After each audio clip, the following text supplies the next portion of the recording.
lunedì il Veneto passerà in zona arancione, l'R&T preoccupa. Questo virus, dice Zaia, sta mutando e colpisce i più giovani.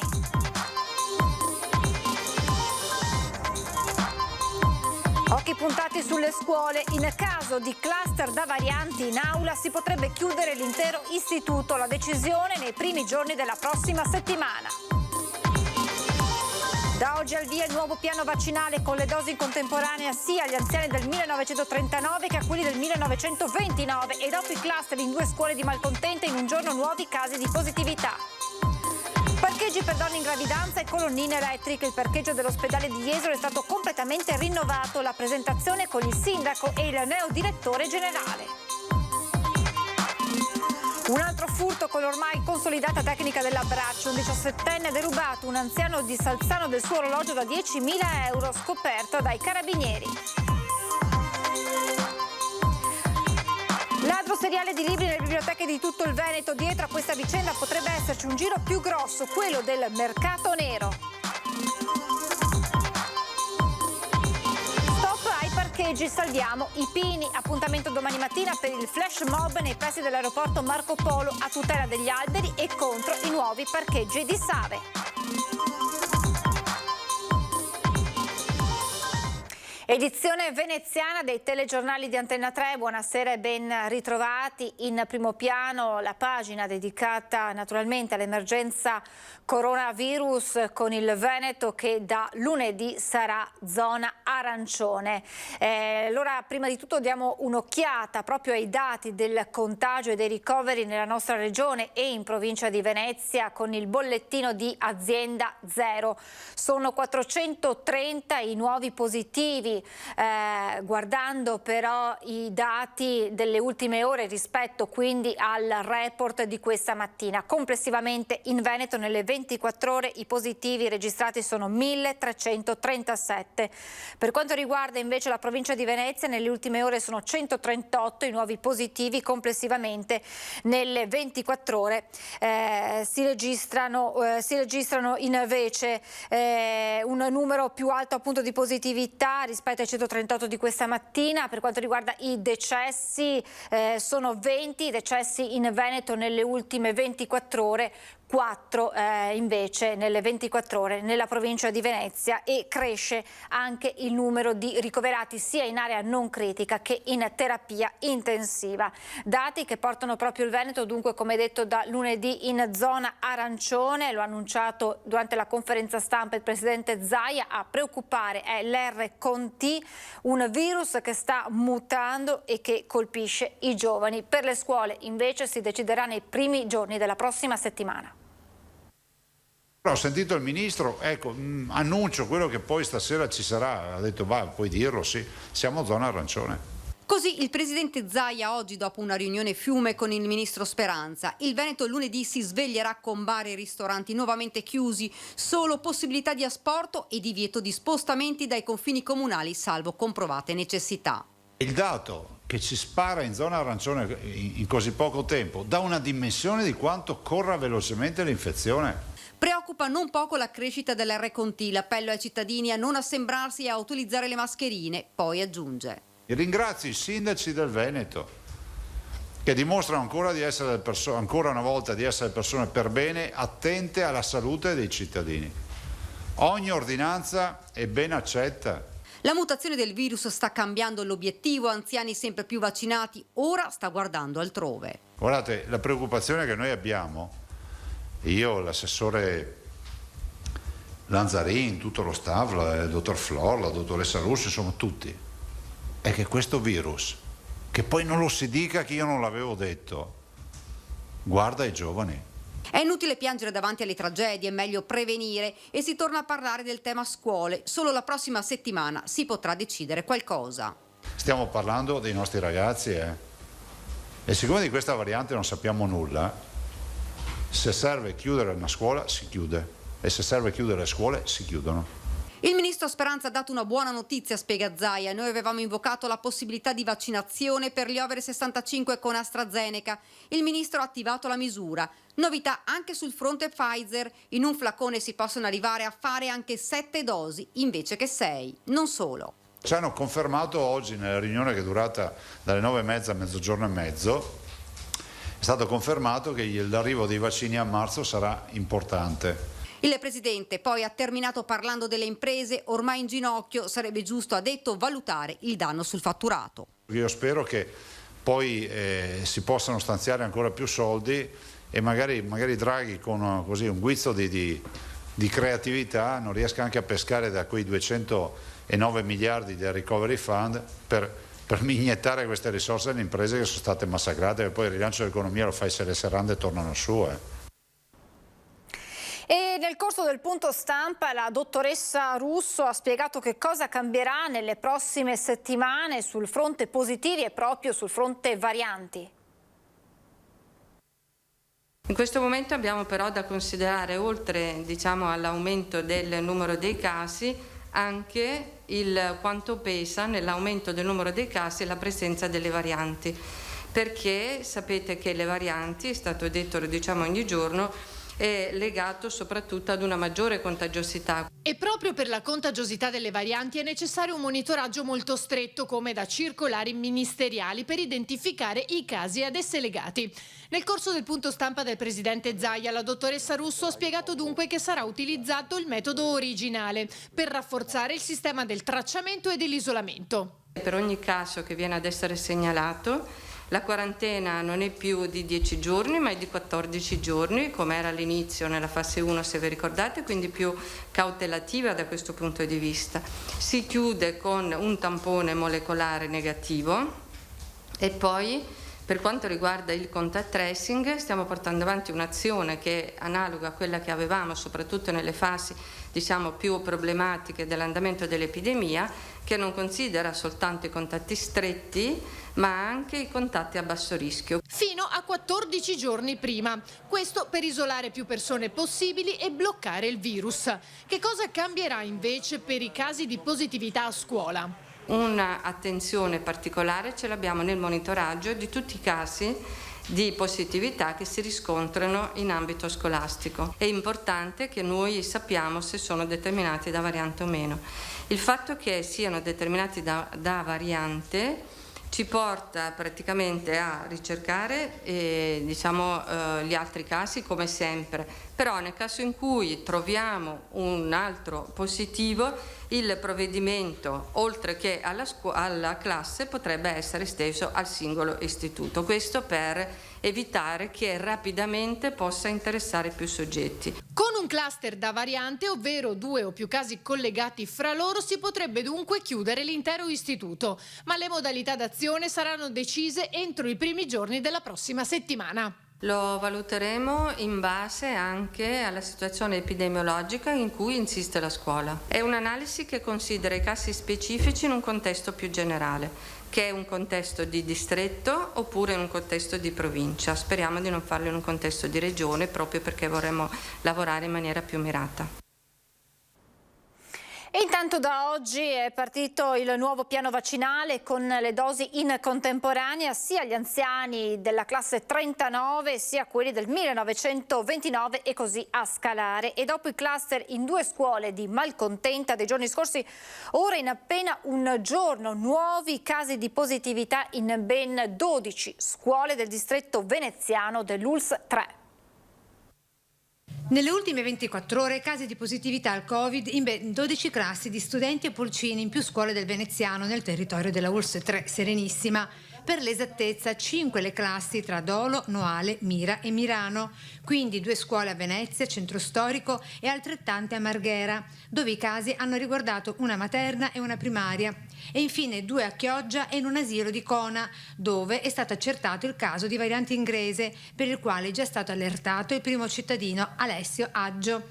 Già partito il previsto piano di controllo della malattia. Cioè verranno fatti i tamponi nelle classi che sono state segnalate. Le classi sono 12 in tutta l'azienda e in queste classi i bambini, i ragazzi verranno sottoposti al tampone e sarà verificata la situazione di contagio all'interno di queste comunità. Classi che vedono tra i maggiori contagiati i bimbi delle materne e gli studenti per lo più delle superiori. A secondo delle quantità di positività, verranno poi adottati provvedimenti del caso che prevedono eventualmente anche la chiusura nel caso in cui siano riscontrati altri contagi oltre a quello indice, ed eventualmente poi sottoposti in quarantena per 10 o 14 giorni, direi meglio 14 giorni, qualora si verifichi l'isolamento di una variante. I dati forniti dalla ULSS 3 evidenziano come su un campione di 100.000 persone a cui è stato fatto il tampone molecolare e quello rapido, nel corso della settimana i positivi raggiungono il 4,3%. Situazione decisamente più comprensibile osservando questo grafico, con la linea di colore giallo, la cui curva con la maggiore impennata rappresenta la situazione all'oggi rispetto ai precedenti cali a fasi alterne di rispettivamente febbraio e gennaio. Ecco perché da oggi è cambiato pure il piano vaccinale, che vede più corti di classi vaccinate in contemporanea. Che vuol dire che oltre a fare le persone più avanti di età, l'80, l'81enne, l'82enne, contemporaneamente si parte anche con i novantenni, cioè con la classe del 29, e questa è un'operazione che stiamo organizzando e mettiamo in piedi a breve. Parcheggi per donne in gravidanza, colonnine elettriche. Il parcheggio dell'ospedale di Jesolo è stato completamente rinnovato.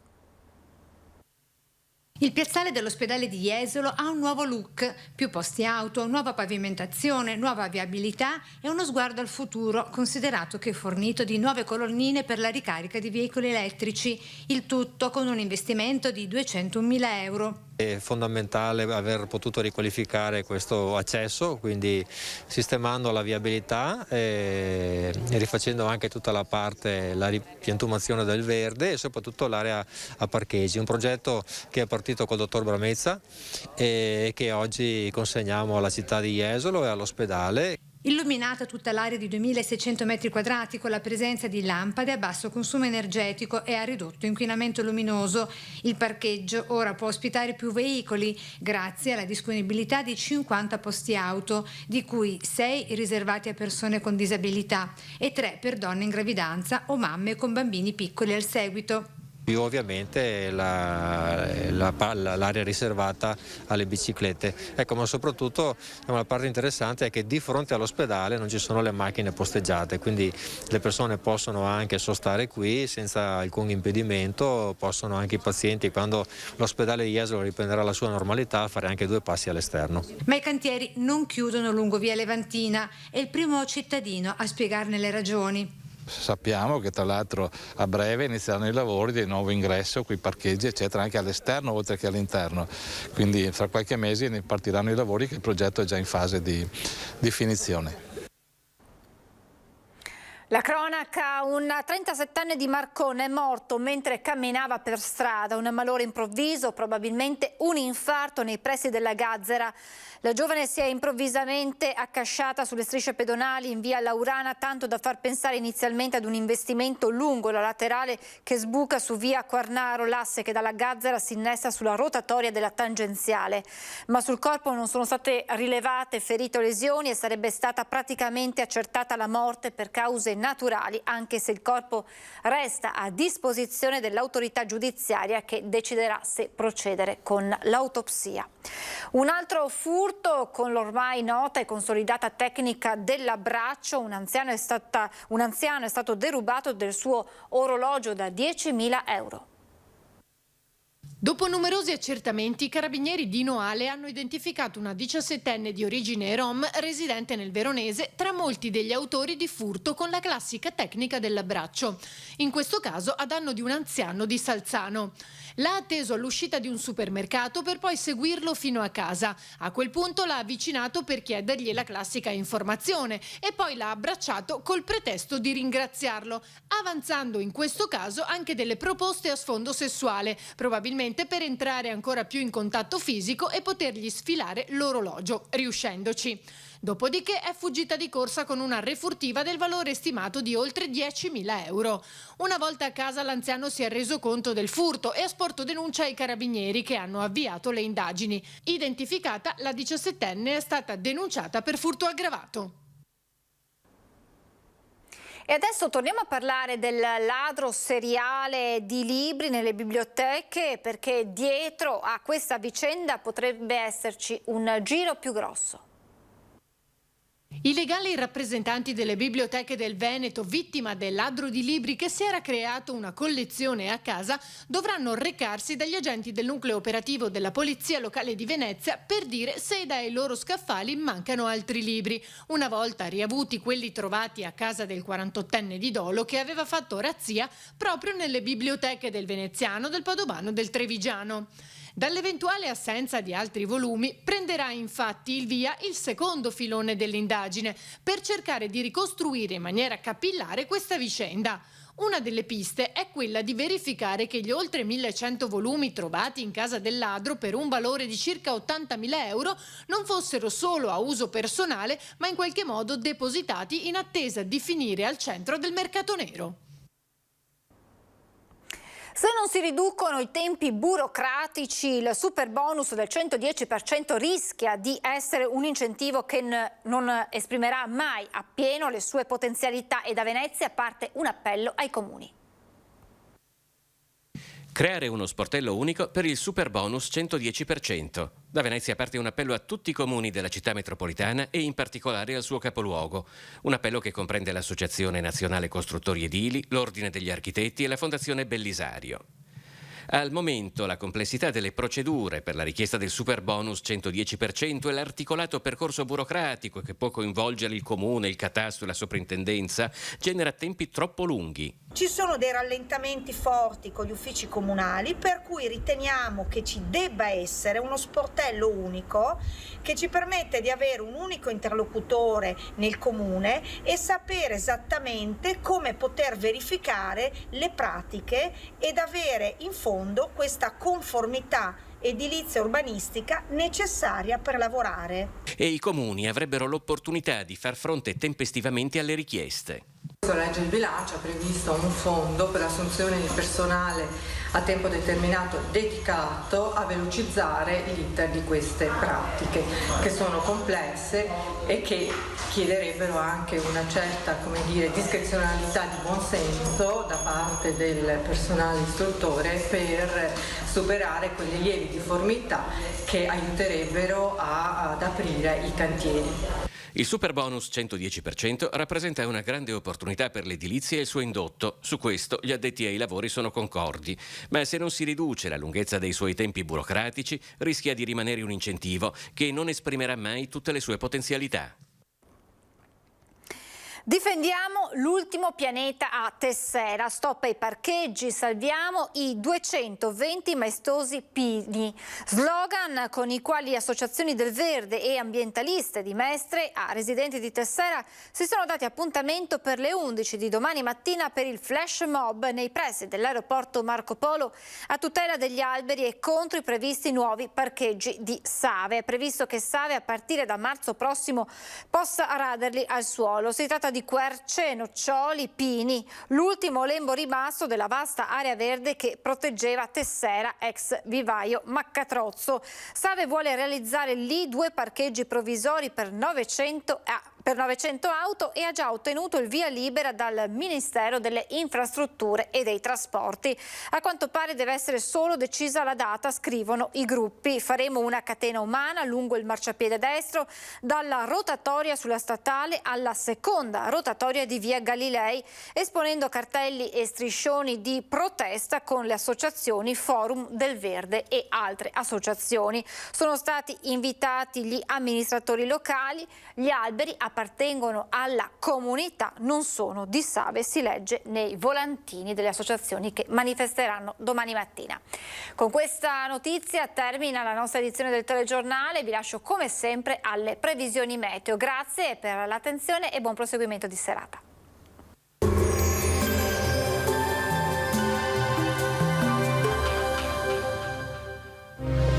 Silea Legnami, le migliori soluzioni personalizzate per la vostra casa e giardino. Bentrovati al meteo. Un fronte freddo in arrivo dall'Artico coinvolgerà parte dell'Italia nell'imminente weekend, provocando qualche pioggia e un lieve calo termico. Ma vediamo nel dettaglio la situazione di sabato 6 marzo. Sul Veneto tempo nel complesso variabile, il cielo sarà molto nuvoloso e in pianura non si escludono al mattino anche dei locali e deboli piovaschi. Più asciutto con il passare delle ore, ma sempre con molte nubi.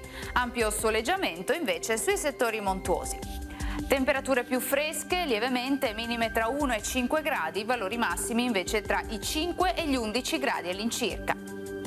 Ci spostiamo ora sul Friuli Venezia Giulia, bel tempo ovunque, non sono attese piogge, anzi sarà ampiamente soleggiato con cielo al massimo poco nuvoloso. Temperature minime tra 1 e 3 gradi, massime sui 10-11 gradi. E diamo uno sguardo infine alla situazione del Trentino Alto Adige, anche qui sarà una splendida giornata soleggiata, nessuna variazione di rilievo rispetto ai giorni scorsi, nulla da segnalare. Temperature minime intorno a 1 grado, massime sui 10-13 gradi. Dal meteo per ora è tutto, vi auguro come sempre un buon proseguimento con Antenna 3.